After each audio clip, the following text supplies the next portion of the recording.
امام غزالی رحمۃ اللہ علیہ نے دنیا میں انسان کی غفلت کے متعلق ایک مثال بیان کیا ہے کہ دنیا میں انسان کی مثال اس طرح ہے جیسے کہ ایک آدمی جنگل میں اکیلے جا رہا ہو، اچانک اس کو ایک شیر نظر آئے۔ وہ دوڑنے لگے تاکہ شیر سے اپنے آپ کو بچائے۔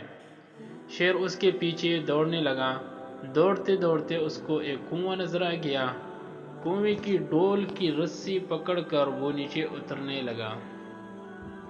جب درمیان میں پہنچا تو نیچے دیکھا کہ ایک عظیم سانپ کنویں کے اندر بیٹھا ہوا ہے۔ اب وہ پریشان ہو گیا کہ کیا کروں، نیچے سانپ اور اوپر شیر کنویں کے کنارے پر بیٹھا ہوا ہے۔ اتنے میں دو چوہے آئے، ایک سفید اور دوسری کالے رنگ کی۔ دونوں نے اس رسی کو کاٹنا شروع کیا جس کو اس نے پکڑا ہوا تھا۔ اب وہ حیران اور پریشان ہے کہ کیا کروں۔ سوچتے سوچتے اس کو کنویں کے کنارے میں شہد نظر آ گیا۔ اس نے انگلی سے شہد کو چاٹنا شروع کیا۔ وہ اتنا میٹھا تھا کہ جس کی وجہ سے وہ سارا ماجرا بھول گیا کہ میرے ساتھ کیا ہونے والا ہے۔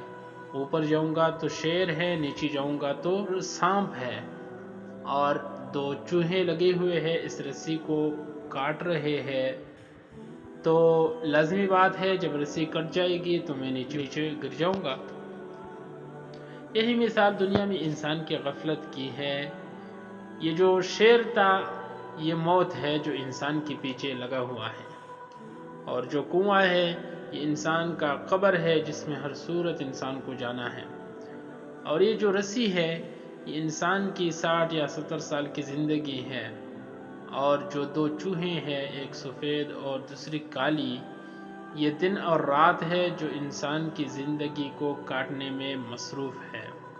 اور یہ جو شہد تھا یہ شہد یہ دنیا ہے کہ اس دنیا کی لذتوں اور دنیا کی مزوں کی وجہ سے انسان اتنے غفلت میں گر چکا ہے، اتنے غفلت میں پڑ چکا ہے کہ وہ موت بھی بھول گیا ہے اور قبر بھی بھول گیا ہے۔